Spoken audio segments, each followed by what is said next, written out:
네, 계속 사랑이라는 제목에 대해서 말씀을 나누고 있고요. 이 시간에는 세 번째 시간입니다. 우리가 지난 시간에는 특별히 자녀들을 향한 부모의 사랑에 대해서 생각을 해보았었습니다. 오늘도 사랑의 다른 한 영역을 생각해 보려고 하는데 그것은 남녀 간의 사랑입니다. 남자와 여자, 즉 이성 간의 사랑이라는 감정이 작용하는 것 역시도 인간의 본연적인 사랑 중 하나입니다. 그러나 여기서도 많은 왜곡이 일어나고 있는 게 사실입니다. 특별히 청춘 남녀의 사랑은 언제나 아름답다라는 인식이 사람들 가운데는 있습니다. 즉 사랑이라는 감정은 자연스럽고 좋은 것이라는 이른바 사랑 예찬론으로 미화되어서 젊은 남녀들에게 많이 적용됩니다. 그런데 과연 하나님께서는 성경을 통해 그런 관점을 지지하고 계시는지에 대해서는 의문을 갖습니다. 당연히 하나님께서는 인간을 남자와 여자로 만드셨고 그 두 이성이 만나 결혼을 하고 가정을 이루도록 하셨습니다. 그리고 그 둘 사이에 사랑이라는 요소가 작용하도록 하신 것 또한 사실입니다. 그럼에도 불구하고 오늘날 벌어지는 남녀 간의 애정 행위들이 과연 하나님이 원래 의도하셨던 사랑에 부합하는 것들인지에 대해서는 부정적입니다. 하나님의 창조 섭리와 이 세상의 행태 사이의 가장 큰 괴리는 이것인데 과연 결혼이 전제되지 않는, 즉 부부라는 개념이 배제된 상태에서의 남녀 간의 사랑이 아름다운 것인가? 그리고 더 나아가 과연 그것이 성립되는 말인가 하는 겁니다. 성경에는 하나님께서 여러 특정한 대상들에게 하시는 명령들을 찾아볼 수 있습니다. 예를 들어 남편들에게는 아내를 사랑하라 또 존중하라고 하셨습니다. 아내들은 남편을 복종하라고 했고 자녀들은 부모에게 순종해야 한다고 하셨으며 부모들은 자녀를 노엽게 하지 말라고 했고 또 젊은 여자들은 자기 남편과 자녀들을 사랑하라고 했습니다. 과부들은 가급적이면 그냥 지내라고 했고 또 종된 자들은 육체 주인들을 두려워하라고 했습니다. 젊은이들은 장로에게 복종하라 했고 또 장로들은 양떼에게 본이 되라고 했습니다. 또 이 세상의 부자들에게는 그들이 베풀기를 좋아하고 기꺼이 나누어 주라고 그렇게 명령하고 있습니다. 자, 그런데 과연 성경 안에서 남자인 자들아 여자를 사랑하라 라든가 남자는 여자에게 합당한 애정을 주라 하는 그런 종류의 말들이 있었습니까? 사실 남자인 남편이 여자인 아내를 사랑하고 여자인 아내가 남자인 남편을 사랑하라는 말은 우리가 좀 전에도 확인했던 구절들에서도 분명히 알 수 있습니다. 또한 고린도서 7장 3절에서는 남편과 아내가 서로에게 애정을 주라는 그런 말도 있습니다. 그러니까 엄밀히 말해 성경은 단지 남자나 여자라는 자연인을 상대로 이성을 향해 사랑과 애정을 주라고 말하는 게 아니라 남편과 아내, 즉 결혼이 전제된 조건 하에서 그와 같은 명령을 주고 계시는 겁니다. 쉽게 말해 남자가 여자를 사랑하는 게 아니라 남편이 아내를 사랑하는 겁니다. 여자가 남자를 사랑하는 게 아니고 아내가 남편을 사랑해야 하는 겁니다. 이것은 설사 결혼 이전에 이성에 대해 사랑의 감정이 일어났다 하더라도 결혼으로 연결되지 않는다면 그건 바른 사랑이 아니라는 말입니다. 그럼 오늘날 이 세상에서 그 청춘 남녀들이 사랑이라는 이름으로 행하는 모습들을 한번 생각해 봅시다. 어떤 경로로든 남자와 여자가 만날 수 있는 기회가 주어지면 소위 데이트라 불리는 그런 단계들을 밟아갑니다. 점차 연애가 진행되면서 자연스럽게 손도 잡고 팔짱도 끼고 또 포옹도 합니다. 더 나아가 이제 키스도 하고 스킨십이라 불리는 진한 애무를 거쳐 결국 성관계까지 하게 됩니다. 그런데 세상은 이런 과정을 전혀 이상하거나 잘못됐다고 생각하지 않습니다. 오히려 자연스럽고 아름다운 남녀의 애정 행위라고 여깁니다. 드라마나 영화에선 이런 모든 행동들을 가장 아름답게 묘사하기 때문에 그런 장면을 그저 로맨틱한 모습으로 받아들입니다. 그래서 실제 우리가 돌아다니다 보면 공원 벤치나 거리에서 젊은 남녀가 이렇게 꼭 껴안고 있는 모습을 보거나 입 맞추는 모습을 보면 좀 대놓고 쳐다보기 민망하긴 하지만 그냥 쟤네들은 사랑하는 사이인가 보다 하기도 하고 또는 참 젊은 게 좋아 하면서 대수롭지 않게 지나칩니다.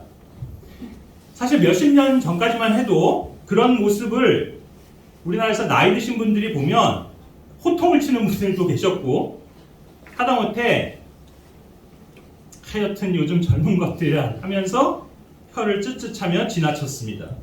그렇지만 요즘은 나이 드신 분들도 그런 젊은이들을 보면 그냥 그러려니 하거나 오히려 참 당당해서 좋네, 우리 때랑은 달라 하면서 그리 부정적으로 보지 않습니다.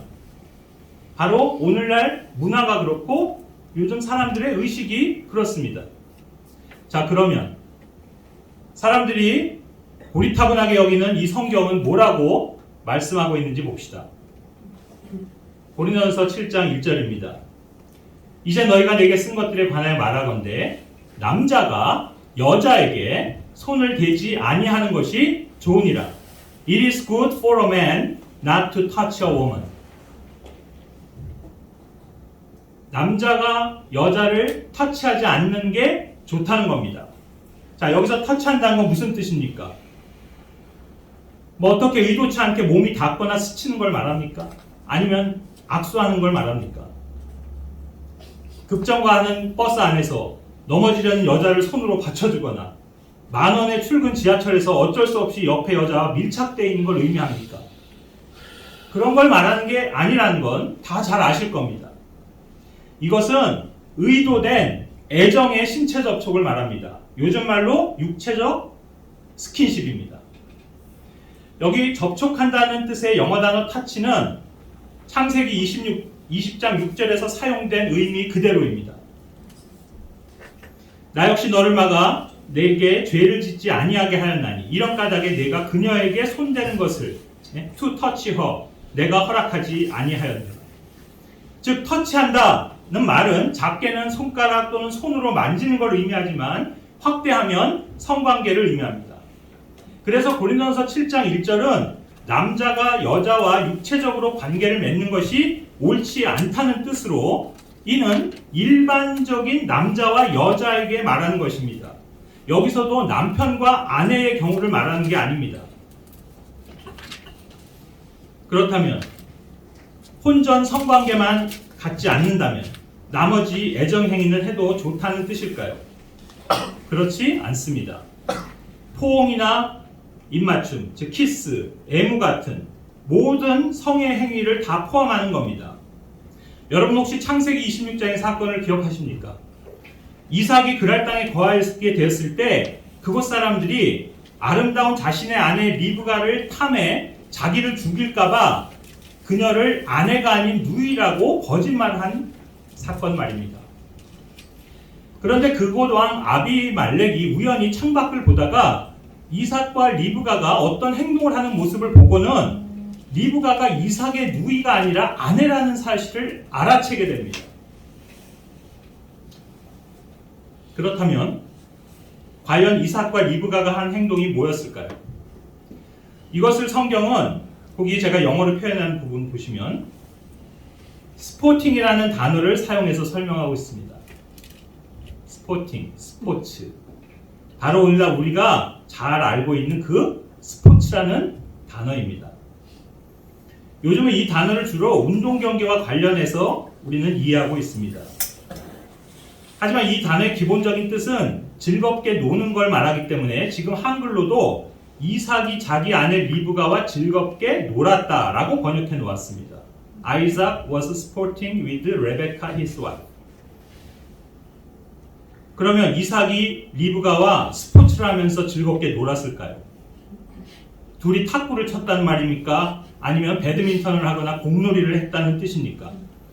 만약 그런 거라면 어떻게 아비말렉 왕이 그 둘이 부부 사이라는 걸 눈치챌 수 있었을까요? 그래서 여기선 그런 뜻이 아닙니다. 스포츠라는 단어의 어원은 우스갯거리로 만들다, 조롱한다는 뜻으로 시작해서 육체적 접촉에 의한 친밀감을 주는 애무행위의 뜻까지 갖고 있습니다. 그래서 미국에선 스포팅 하우스 하면 매춘구를 의미하고 또 스포팅 걸이나 레이디라고 하면 운동하는 여자가 아니라 돈을 위해 성관계를 갖는 매춘 여성을 뜻하기도 합니다. 그러므로 여기서 이삭과 리브가는 부부였기 때문에 육체적인 애정 행위를 가졌던 거고 그 장면을 아비말렉이 목격한 겁니다. 그래서 그 둘이 남매지간이 아니라 부부 사이임을 눈치챈 겁니다. 그러면서 이삭에게 말하기를 야 하마터면 우리가 네 아내를 범하는 죄를 지을 뻔했다 라고 합니다. 그리고 아비말렉 왕은 자기 백성들에게 그 두 부부를 건드리지 말라고 명하면서 만약 건드리면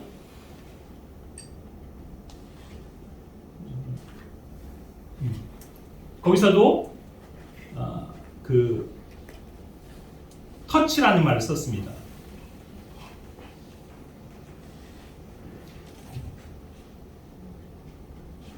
연장해서 생각해 보면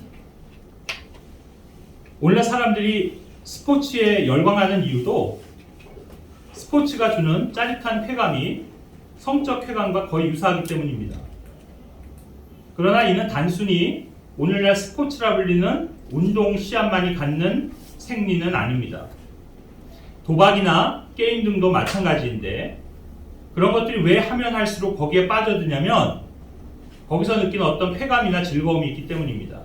그것을 현대의학은 즐거운 자극에 반응할 때 분비되는 신경 전달 물질, 곧 도파민이라는 호르몬의 작용이라고 설명합니다. 그런데 이 도파민이 과도하게 분비되면 문제를 일으키게 되는데 소위 기분 좋은 상태를 계속 유지하려고 그 충동을 조절해주는 뇌의 전두엽을 계속 자극하기 때문에 실제 충동이 일어나게 되면 그걸 억제하지 못하게 되는데 우리는 이것을 중독이라고 합니다. 그래서 게임 중독, 도박 중독, 운동 중독, 섹스 중독 이런 게 다 똑같은 이유입니다.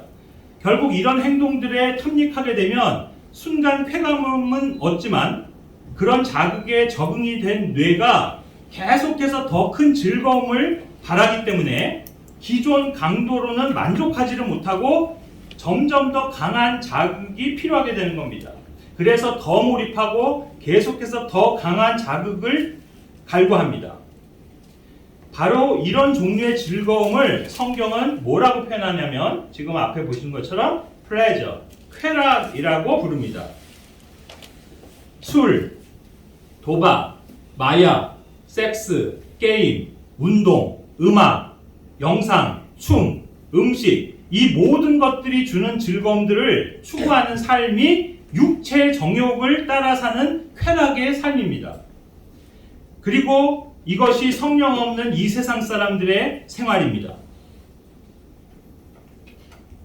오늘날 이 세대는 하나님보다 쾌락을 더 사랑하는 사람들이 모여 사는 세상입니다.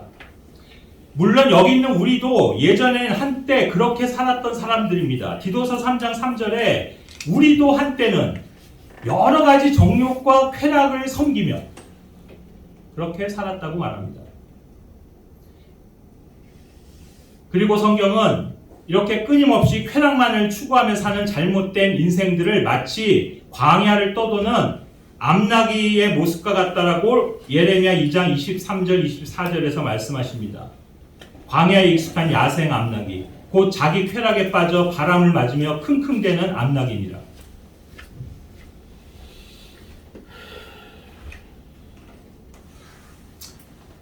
세상은 그런 것들을 통해 쾌락을 추구하는 것이 인생을 보다 윤택하게 해준다고 속이지만 성경은 심플하게 그것들은 그냥 다 죄의 쾌락이라고 정의합니다. Pleasure of sin. 그러므로 이제 성령 안에 들어온 우리는 더 이상 그런 쾌락들을 추구하지 않습니다. 왜냐하면 성령께서 주는 열매는 쾌락이 아니라 희락이기 때문입니다. 성경은 쾌락이라 불리는 부정적 즐거움인 플레저라는 단어를 쓰고 있고 사용하고 기쁨이나 희락 등으로 표현할 수 있는 긍정적 즐거움은 joy라는 단어를 사용합니다. 그래서 갈라디아서 5장 22절에서 성령께서 우리에게 주신 열매의 사랑 다음에 나온 두 번째가 joy, 기쁨, 희락입니다. 그러므로 남자가 여자를 껴안고 쓰다듬고 입 맞추면서 가슴 설레고 막 쿵쾅쿵쾅 심장박동이 크게 뛰고 뭔가 짜릿한 기분을 느끼는 건 남자의 본능이고 그 본능적 욕구가 분출돼 성관계까지 이어지는 건 자연스러운 과정이며 사랑의 표현이라 생각하는 것은 큰 오판입니다. 왜냐하면 이미 출발부터가 틀린 거고 잘못된 관계 설정이기 때문입니다. 그런 행위들은 오직 남편과 아내의 관계 안에서만 허용되며 인정되는 겁니다. 그럼 사람들은 얘기합니다. 우린 진짜로 서로가 사랑하는 애인 사이예요. 그래도 소용없습니다. 우린 연인 관계를 지낸 지 오래됐고 양쪽 집안에서도 다 알고 지내고 인정하는 사이인데요. 그래도 아닙니다. 우린 이미 결혼을 약속한 사이인데도요. 네, 그래도 안 됩니다. 우린 지난달에 약혼했고 이제 곧 결혼식장까지 예약해놓은 예비 부부인데요. 네, 그래도 결혼할 때까지 기다리십시오. 결혼 전에 청춘 남녀가 갖는 육체 접촉, 육체 관계의 모든 행위는 그래서 사랑도 아니고 애정도 아닙니다. 그거 그저 음행이고 죄입니다. 특별히 미혼의 남자들에게 경고합니다. 정욕을 사랑으로 착각하지 마십시오. 원래 이 세상의 많은 남자들은 여자를 사귀거나 연애를 하는 목적과 동기가 순수하지 못하고 비뚤어져 있기에 그런 시도들 자체가 죄인 겁니다. 여러분은 창세기에 나오는 디나 사건을 아십니까? 창세기 34장에 나옵니다. 여기 히위족 속 세겜이라는 젊은이가 디나를 강간했습니다. 성경은 분명하게 이것을 디나를 더럽힌 것이다. defile her. 이렇게 말합니다. 그렇지만 세겜은 그녀를 빨간 글씨요. 사랑한다고 합니다. 그렇습니까? 이것이 진정 사랑입니까? 비록 강제로 여자를 욕보이는 경우도 사랑으로 표현되는 것을 우리는 봅니다. 이것이 제가 계속해서 말씀드리다시피 사랑이란 말이 성경 안에서 항상 긍정적으로만 사용되지 않는다고 한 이유입니다. 사랑하는 마음으로 하는 거면 어떤 행위도 다 용납되는 겁니까? 오늘날 얼마나 자주 뉴스에서 우리는 스토커 범죄들에 대해 듣습니까? 그 범죄자들은 자기의 행동이 사랑이라고 생각합니다. 사랑하기 때문에 강간하고, 사랑하기 때문에 폭행하고, 사랑하기 때문에 협박하고, 심지어는 사랑하기 때문에 살인합니다. 그래서 경찰서를 나서는 어떤 수갑찬 스토커 피의자에게 기자가 와서 묻습니다. 왜 옛 애인을 죽인 겁니까? 그러자 그는 대답합니다. 너무나 사랑해서 그랬습니다. 이게 무슨 말도 안 되는 이야기입니까? 아니, 너무 사랑한 나머지 죽였다고요? 이것이 바로 사랑으로 포장되는 죄악입니다. 사랑이라 말하고 사랑 때문이라고 하고 사랑한다고 생각하지만 실은 사랑이 아닙니다. 그래서 그런 마음이 실은 진짜 사랑이 아니라 정욕이었음이 결국 입증되기도 합니다. 여기 그런 사례가 성경에도 있습니다. 다윗의 아들 중 하나였던 암논의 이야기입니다. 여기 암논은 이복 동생 다말을 사랑한 나머지 상사병에 걸렸습니다. 거기 4절에 보면 분명 자기가 다말을 사랑한다라고 고백하고 있습니다. 그런데 이 감정이 정말 사랑이었을까요? 결국 암논은 다말을 사랑한다는 명분으로 그녀를 강간했습니다. 즉 그는 욕정을 사랑으로 착각한 겁니다. 그것이 사랑이 아닌 욕정이었으면 그가 그 욕정을 채운 후 그녀를 향한 마음이 증오로 변한 것이 그거를 증명합니다. 거기 15절에 보면 이제 그가 그녀를 심히 미워하게 됐다고 그렇게 말합니다. 보십시오.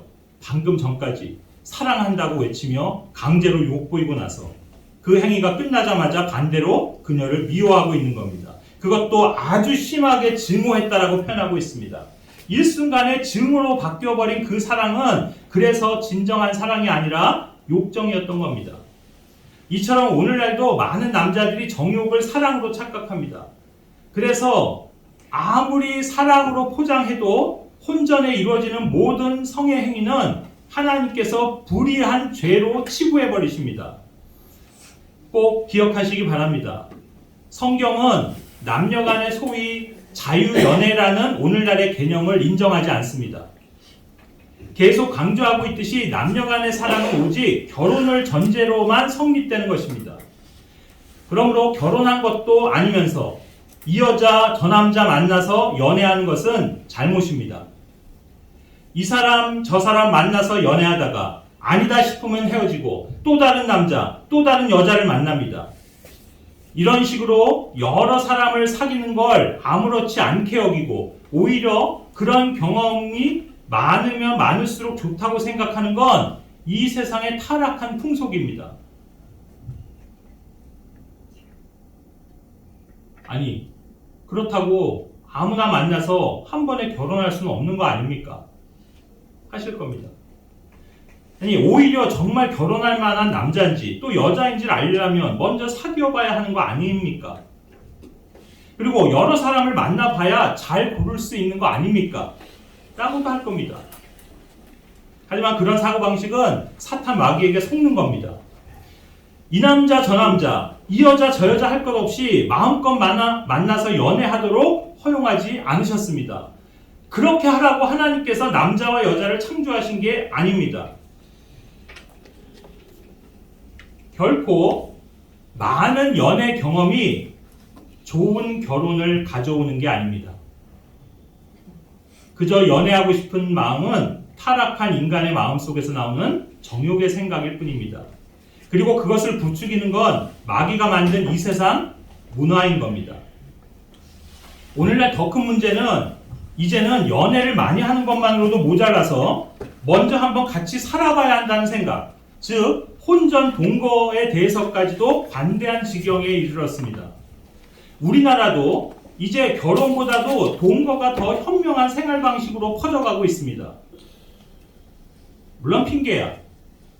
살아보면서 상대방이 내가 평생 함께해도 좋을 사람인지 아닌지를 안전하게 판단해보고 필요하다면 결혼하고 아니면 말겠다라는 그런 겁니다.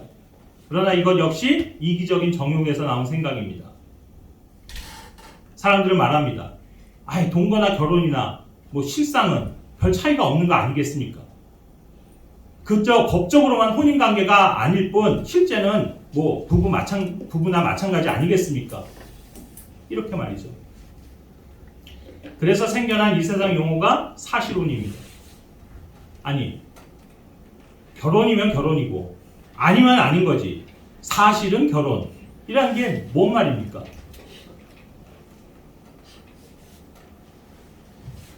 그래서 이 세상 사고방식은 동거는 결혼과 거의 유사한 거다. 비슷한 거라고 말하지만 성경의 사고방식은 동거는 간음입니다.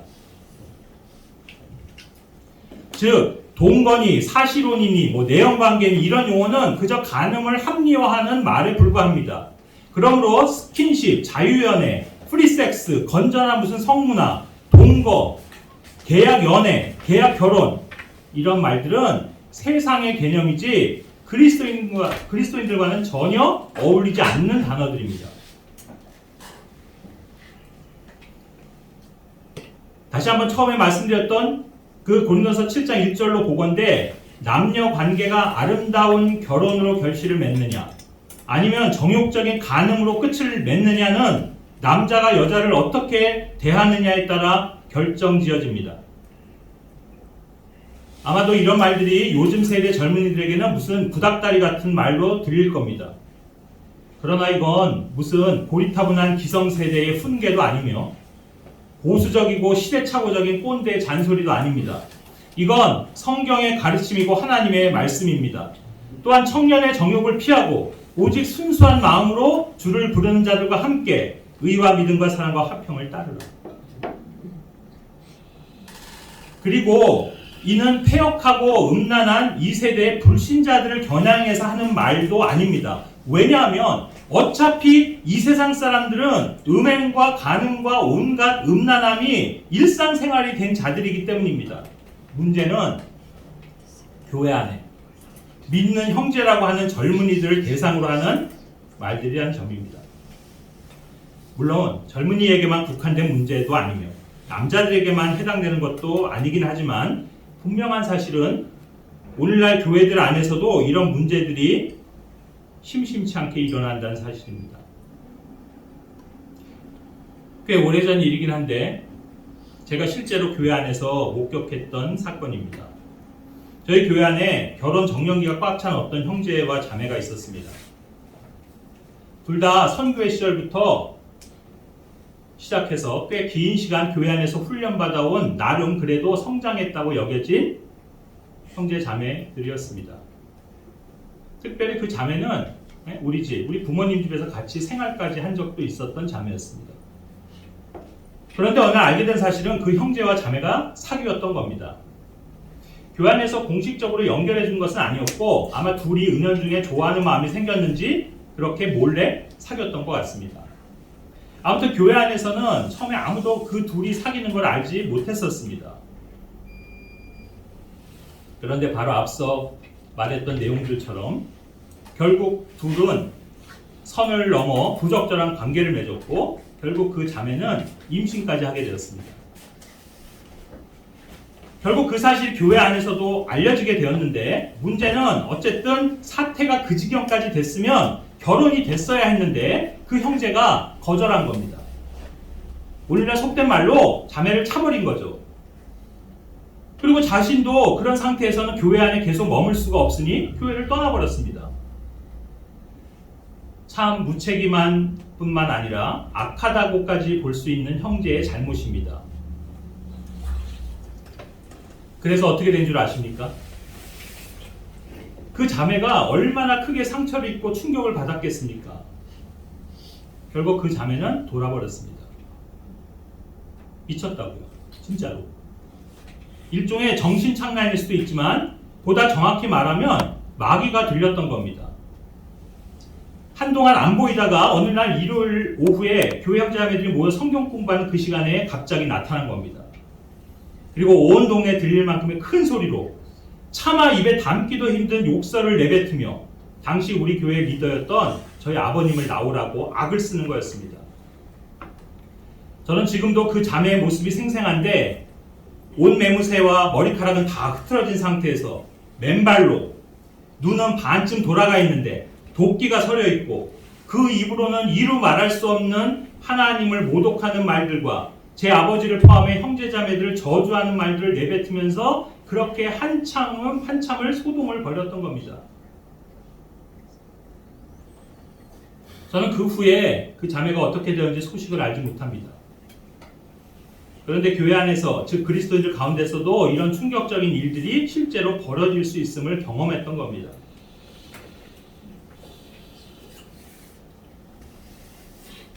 사랑하는 여러분, 이처럼 죄의 열매는 고통스러운 겁니다. 남녀관계, 결혼 문제, 부부와 가정생활의 영역들이야말로 제가 지금까지 목격해온 가장 많은 그리스도인들이 걸려 넘어진 문제들입니다.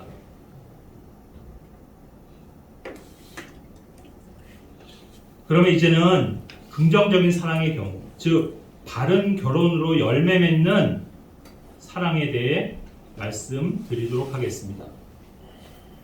그러기 위해서 먼저 하나님께서 세우신 이 결혼이라는 제도에 대해 정확히 이해해야 합니다. 자, 남자는 누구와 결혼해야 합니까? 예, 당연히 여자와 결혼해야 합니다. 여자는 누구와 결혼해야 합니까? 예, 그 역시 남자와 결혼해야 합니다. 너무도 당연한 이야기입니다. 그런데 오늘날은 이렇게 당연한 것도 더 이상 당연하지 않은 세상이 되어버렸습니다. 무슨 말인지 아실 겁니다. 남자가 남자와 결혼하고 여자가 여자와 결혼한다는 그 사실입니다. 2001년도에 세계 최초로 네덜란드가 동성 결혼을 허용한 이후에 동성 결혼을 합법적으로 인정하는 국가들이 계속해서 늘어나고 있습니다. 지금 보여드리는 이 지도는 동성 결혼을 허용하는 국가를 표시한 세계 지도인데 거기 왜 짙은 파란색인가요? 네, 이렇게 까맣게 칠해져 있는 부분이 있죠? 그 표시된 지역들이 모두 동성 결혼을 합법화한 국가들입니다. 사실 거기 하얗게 아직 법적으로 허용하지 않는 나라들을 보면 러시아나 몽골 같은 북한 이런 공산국가 몇 개 하고 대부분은 모슬렘 국가입니다. 네? 동성 결혼을 막고 있는. 아이러니하게도 오히려 기독교라는 문화를 뿌리에 두고 있다라는 서방의 선진국들, 자본주의가 발달해 있다고 하는 그런 나라들, 로마 카톨릭이 지배하는 나라들, 어김없이 다 동성 결혼을 합법화했습니다. 하지만 분명히 하나님께서는 한 남자와 한 여자가 결합하여 둘이 한 육체를 이루게 하셨습니다. 말씀하시기를 이런 까닭에 남자가 아버지와 어머니를 떠나 자기 아내와 연합하여 그들 둘이 한 육체가 될지니라 하신 것을 너희가 읽지 못하였느냐. 구약에서 하나님께서는 동성 간의 성교를 법으로 막으셨을 뿐 아니라 그것을 가증한 것이라 말씀하시면서 그런 일을 행하는 자는 죽이라고 하셨습니다. 너는 여자와 함께 눕는 것 같이 남자와 함께 눕지 말라. 그것은 가증한 것이니라. 레위기 18장 22절. 또 남자가 여자와 함께 눕듯이 남자와 함께 누우면 둘 다 가증한 짓을 행하였은즉 반드시 그들을 죽일지니 그들의 피가 그들에게 돌아가리라. 아무튼 결혼이란 남자와 여자가 결합하는 제도입니다. 자, 그러면 남자는 어떤 여자와 결혼해야 합니까? 그리고 어떻게 여자를 만나서 결혼할 수 있습니까? 이것을 말하기 위해선 또 먼저 여자가 어떤 존재인지부터 알아야 합니다. 방금 전 예수님이 인용하셨던 그 말씀에서도 드러나 있는 진리인데 원래 하나님께서 인간을, 즉 최초의 사람을 창조하셨을 때 남성과 여성으로 만드셨다는 사실입니다. 근데 보편적으로 사실 사람을 뜻하는 이 영어 단어 man은 원래 남자를 말하는 겁니다. 그래서 성경 번역에서도 어떤 경우들은 사실 정확하게 사람이라고 하면 안 되고 남자라고 해줘야 되는 구절들이 있습니다. 여기도 사실 그러한 구절이라고 생각합니다.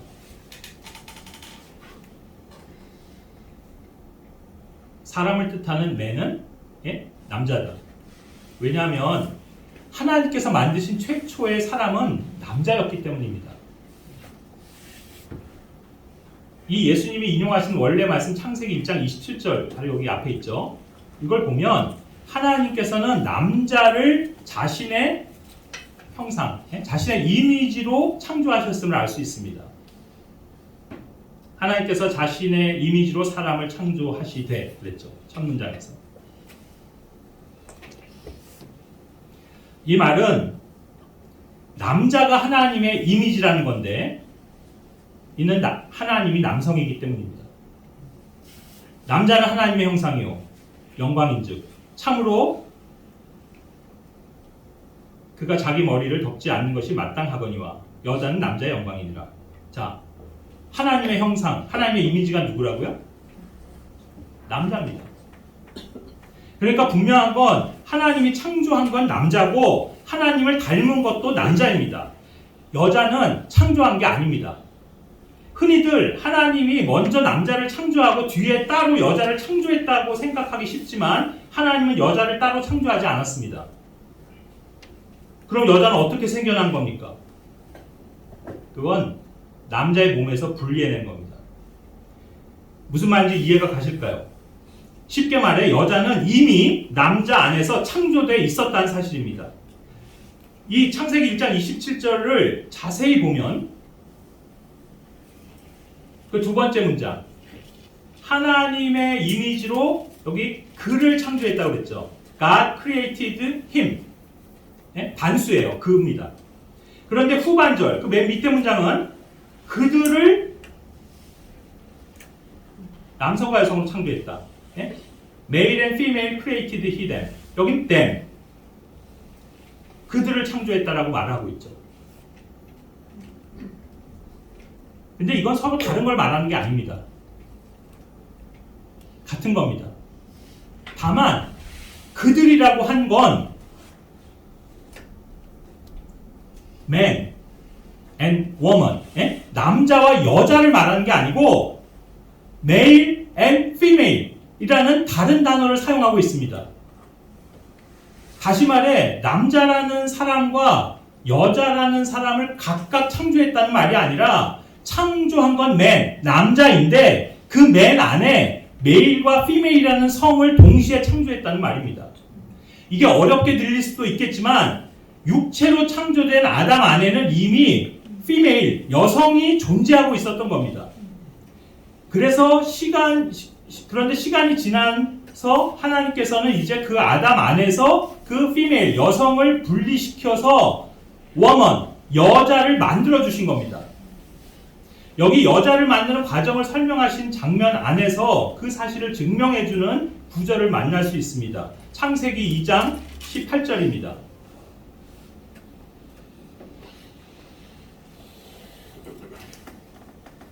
주 하나님께서 이르시되 남자가 홀로 있는 것이 좋지 못하니 내가 그를 위해 합당한 조력자를 만들리라.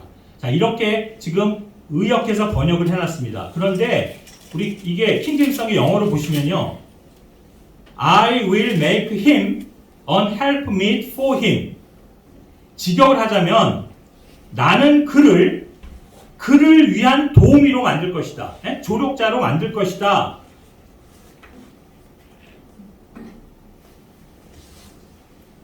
이해 가시지 모르겠습니다. 즉, 이 문장은 아담을 위한 조력자가 아담 자신임을 보여줍니다. 왜냐하면 여자는 아담의 몸속에서 나온 아담 자신이기 때문입니다. 지금 이런 형식의 문장 구조는 창세기 22장 28절에서도 발견합니다. God will provide himself a lamb for a burnt offering. 직역하자면 하나님께서 번제 헌물을 위한 양으로 himself, 자신을 주실 것이다. 제공하실 것이다. 이런 뜻입니다. 하나님 자신을 번제 헌물을 위한 어린 양으로 주시겠다라는 말.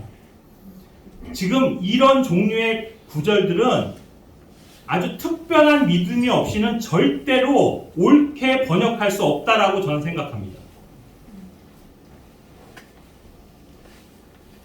어쨌든 아담은 모든 가축과 날짐승과 들의 짐승들에게 이름을 지어주면서 정작 자기를 위한 조력자는 그 가운데서 찾을 수가 없었습니다.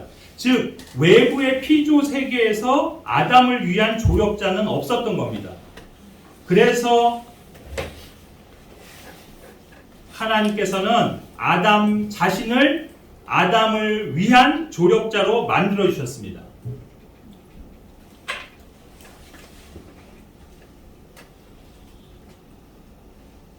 이 구절을 보십니까? 자, 아담은 모든 다른 피조물들을 이제 뭐라고 부르기면 그것이 곧 그의 이름이 되었습니다. 이제 그가 마지막으로 이름을 붙인 존재는 다름 아닌 자기 안에서 나간 자기 자신이었습니다. 자기 안에 있을 때는 그저 남자인 사람, 아담이죠. 남자인 사람만이 존재했는데 이제 또 다른 자아가 주체가 아닌 객체가 되어서 자기 앞에 존재하게 된 겁니다. 이해를 좀 돕기 위해서 이렇게 한번 제가 설명을 해보면 어떨까 하는데요. 자, 만약 아담이 거울을 봤다면 늘 거울에는 자기 모습만 보일 뿐이었던 겁니다. 그러면 그는 거울을 보면서 거울 속에 비친 자신에게 뭐라고 했을까요? 안녕 남자, 하이 아담, 그랬겠죠. 근데 어느 날 잠에서 깨어났는데 자기 앞에 못 보던 존재가 서 있는 겁니다. 깜짝 놀라서 옆에 있는 거울로 고개를 돌려보니까 거기엔 여전히 아담 자기만 보이는 겁니다. 다시 고개를 돌려서 정면으로 이렇게 앞을 보면 분명 자기 앞에는 되게 이쁜 누군가가 있는데 같이 거울을 쳐다보면 아담 자기 모습만 보이는 그런 식이라 할 수 있을 것 같습니다. 그래서 아담은 자신 앞에 서 있는 존재가 실은 자신인 걸 알아본 겁니다. 내 뼈들 중에 뼈요, 내 살 중에 살이라는 말이 바로 그런 뜻 아닙니까? 그러나 이제 거울로 비춰서 보는 내가 아니라 내가 눈 바깥으로 보는 나이기 때문에 그에겐 새로운 이름을 붙여야 할 필요가 생겼고, 그가 부른 이름이 바로 woman, 여자입니다. 그런데 사실 여자라는 이름도 남자라는 이름과 전혀 무관한 이름이 아닌데, 그 이름을 풀어보자면 woman은 자궁을 뜻하는 플러스 남자, man입니다. 그러니까 여자는 자궁을 가진 남자, 이런 뜻이 되겠죠. 하나님께서는 아담의 몸속에서 재료를 꺼내 그것으로 여자의 육체를 만드셨습니다. 그래서 여자는 남자에게 속한 남자의 일부이며 남자의 몸이라 불립니다. 그렇기 때문에 잠에서 깨어난 남자는 한눈에 그녀가 자기 몸임을 알아본 겁니다. 영적 교훈의 측면에서 보자면 이 점이 중요한 이유는, 흔히 오늘날 남자들은 좋은 아내를 얻기 원한다는 사실 때문입니다. 그런데 그러면 보십시오. 결국 내가 얻는 아내가 내 자신이라면, 남자인 내가 훌륭하지 않다면 어떻게 내 아내가 훌륭할 수 있겠습니까? 나는 영적이지 않은데 어떻게 아내는 영적이기를 바랄 수 있을까요? 나는 좋은 남편이 못 되면서 아내는 좋은 여자이기를 바란다면 그건 모순이 아닐까요? 남편이 믿음이 없으면서 아내한테는 왜 당신은 믿음이 없냐, 이렇게 다그칠 수 있겠습니까? 제가 지금까지 교회 안에서 수많은 부부를 보면서 느끼는 것 중 하나는, 어떤 아내된 자매가 아무리 믿음이 좋고 영적이다 하더라도 남편이 그렇지 못하면 결국엔 그 아내의 믿음도 남편의 수준을 뛰어넘지 못하더라는 겁니다. 왜냐하면 어차피 아내는 남편의 몸이고 부속이고 머리는 결국 남편이기 때문입니다. 각 남자의 머리는 그리스도시요, 여자의 머리는 남자예요. 그러므로 좋은 아내 얻기를 원하며 기도하는 형제가 있다면 먼저 자신이 좋은 남편감이 될 수 있도록 기도하고 노력하시기를 바랍니다. 물론 반대로 자매들도 마찬가지일 겁니다. 먼저 내가 하나님 앞에서 경건하고 영적이고 믿음이 있다면 분명 내가 만나 결혼하게 될 남자도 그러할 거란 소망과 믿음을 가지시기 바랍니다. 자, 그런데 하나님께서는 여자를 만드신 다음에 그녀를 남자에게 데려오셔야 할 필요가 있었습니다. 여기 보시면 여자를 만드시고 남자에게 데려오셨다. 영어로 and brought her unto the man. 이는 결혼의 섭리가 하나님께로 말미암음을 보여줍니다. 아마 동산 어디에 여자를 놔뒀어도 아담은 그녀를 만나는 순간 그녀가 자기 몸인 걸 알았을 것이고 그녀에게 들어갔을 겁니다. 그런데도 하나님께서 친히 그녀를 이끌어 아담 앞으로 데리고 오신 겁니다. 여기서 깨닫는 진리는 결혼, 즉 배우자를 발견하는 문제는 절대적으로 하나님의 이끄심의 중개, 그것이 전제돼야 한다는 겁니다. 한마디로 하나님이 중매자가 되셔야 합니다. 오늘날 남녀들의 연애 시도가 갖는 문제점이 바로 이것입니다. 자신의 짝을 자신이 스스로 찾으려 한다는 것입니다. 그래서 연애가 공식화되고 정당한 것으로 미화되는 겁니다. 그러나 배우자를 발견하는 일은 연애를 해봄으로써 되는 게 아니라고 이미 말씀드렸습니다. 그것도 가급적 많은 사람을 만나보고 연애를 해봐야 나에게 맞는 남편감, 아내감을 고를 수 있다는 생각은 크게 잘못된 비성경적 마인드입니다. 잠언 19장 14절은 분명히 신중한 아내, 분별력 있는 아내는 주께로부터 받는 것이다라고 말씀하셨습니다.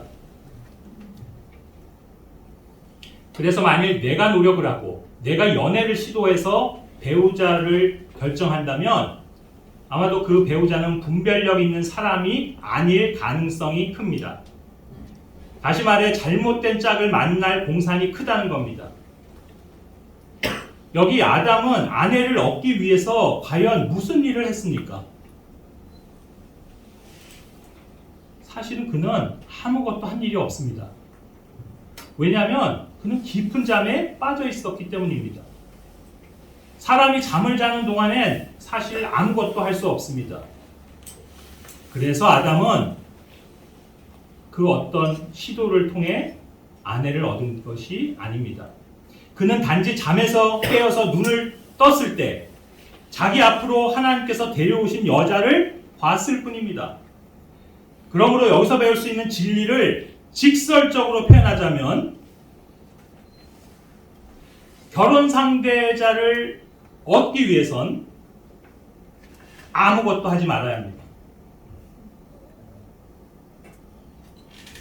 아마도 오늘날 교회 안에서 이렇게 얘기하면 아니 형제님 그러면 어떻게 짝을 찾을 수 있겠어요?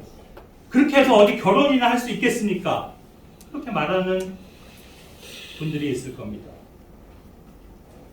글쎄요, 나는 당신이 결혼할 수 있을지 아닐지는 모르겠지만 분명히 말할 수 있는 한 가지 사실은 당신의 짝은 하나님께서 인도해 오실 거라는 겁니다.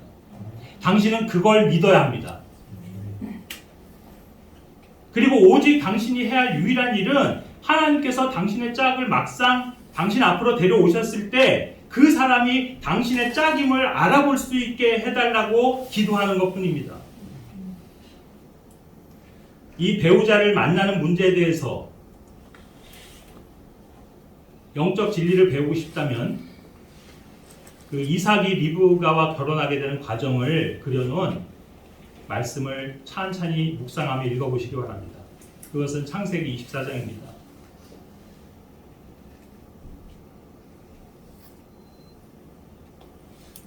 어쩌면 이것이 되게 어려운 일로 들리실지도 모르겠습니다. 지금 미혼의 형제 자매들에게. 그런데 이것은 사실입니다. 결혼에 있어서 정말 필요한 건 믿음입니다. 하나님이 내 짝을 반드시 나에게 주실 거라는 믿음이 있으면 하나님이 주십니다. 그걸 믿고 기다려야 합니다. 그러기도 전에 내 방식으로 세상의 방법대로 그렇게 남자 여자를 찾아서 나서는 건 그래서 옳지 않습니다. 불현듯 어떤 과거에 또 한 제 형제가 생각이 납니다. 우리 교회에 불과 몇 년 전까지만 해도 있었던 형제입니다. 이건 지금 원고에도 없는 건데 갑자기 그 형제가 생각이 났습니다. 그 형제는 엄청 결혼하고 싶어 했습니다. 정말 늘 기도 제목이 결혼이었습니다. 그리고 주변에서도 많은 자매들을 소개해 주려고 엄청 노력을 했습니다. 근데 쉽게 되지 않았어요. 그런데 결국 어떻게 되는지 아십니까? 자기 이러다가는 총각으로 늙어 죽겠다. 고향에 계신 아버님이 야, 너 그냥 그러지 말고 내려와서 이 동네에서 내가 짝 구해줄 테니까 결혼해. 그래갖고 내려갔습니다. 교회를 떠났습니다. 하루아침에 결혼하겠다고. 뭐 다른 이유 없습니다. 예. 정말 그 형제는 뭐 교회에서 다른 누구 때문에 뭐 상처를 입거나 뭐 힘들었거나 뭐 다른 이유가 아니고 정말 결혼하고 싶은데 여긴 내 짝이 될 만한 사람이 없으니 나는 제 짝을 찾아가겠습니다 하고 간 거예요. 그래서 결국 어떻게 된지 아십니까? 역시 안 믿는 여자랑 만나서 결혼을 했다는 소식을 들었습니다. 그래서 애도 낳고 살고 있다는 얘기를 들었지만 뭐 어떻게 사는지 그건 모르겠습니다. 자, 이 시간에 더 길게 말하기는 어렵고 마지막으로 제가 당부하고 싶은 하나의 진리만 더 강조하고 마치겠습니다. 그것은 그리스도인에게 허락되는 결혼 상대자의 조건은 오직 하나인데 반드시 자신과 같이 믿고 구원받는 그리스도인이어야 한다는 겁니다. 오늘 본 아담과 그 아내의 모습을 통해서도 이 진리는 명확합니다. 생명이 없는 사람이 살아있는 내 몸의 일부가 될 수는 없는 겁니다. 내 아내가 내 몸에서 나온 내 지체라면 그녀는 틀림없이 구원받은 사람일 겁니다. 그래서 성경은 결혼한 부부의 관계를 아주 쇼킹하게 표현합니다. 그게 뭐냐면 그리스도인은 자기 누이랑 결혼한다는 겁니다. 즉 내 여동생 또는 누나와 결혼해야 한다는 겁니다. 여러분, 제가 여기 우리 자매를 다른 사람들에게 제 아내를 소개할 때 뭐라고 하는지 아십니까? 그 상대방이 믿지 않는 사람이라면 보통은 여긴 제 아내입니다. 또는 제 안사람, 집사람입니다. 이렇게 하겠지만 상대가 믿는 그리스도인인 경우엔 반드시 말하기를 이쪽은 제 자매입니다. 라고 소개합니다. 만약 불신자들한테 이쪽은 제 자매입니다. 라고 하면 이게 도대체 뭔 말이지? 하며 의아해할 겁니다. 그러나 우리 믿는 자들은 그게 무슨 뜻인지 압니다. 뭡니까? 친자매가 아니라 아내를 이야기하는 거라는 걸 말이죠. 성경적 근거는 다음과 같습니다. 사도 바울은 아내를 동시에 자매라 부르고 있습니다. 게바와 같이 자매, 곧 아내를 데리고 다닐 권리가 없느냐. 아가서의 신랑은 자기의 누이가 자기의 정혼자가 된다고 말합니다. 내 누이, 내 정혼자야.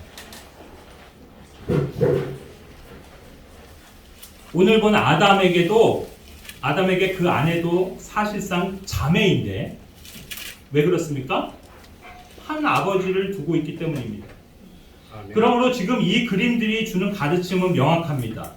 즉 그리스도인은 반드시 믿음의 자매, 곧 구원받은 그리스도인 여자와 결혼해야 한다는 겁니다. 여기 만약에 어떤 미혼 형제가 어느 날 저한테 여자를 데리고 와 소개를 해주면서 여기는 제가 곧 결혼하려고 하는 사람입니다 라고 할 때 제가 묻기를 그러면 형제의 자매입니까? 라고 했을 때 하는데 네, 그렇다고 자신있게 대답하지 못한다면 그 여자는 결혼해서는 안 되는 여자입니다. 그런데 만약 자신있게 네, 자매입니다 라고 대답한다면 그 여자는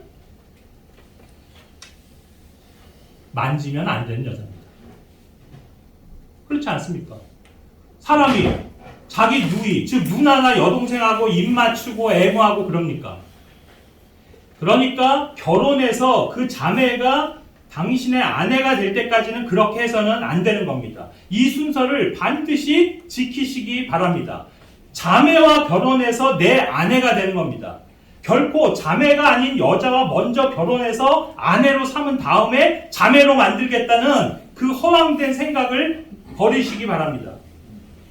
제가 아는 얼마나 많은 그리스도인들이 불신자와 결혼하면서 그 배우자를 이제 결혼한 후에 전도해갖고 구원시키겠다 그런 생각에 스스로 속아 넘어가서 인생을 망쳤는지 모릅니다.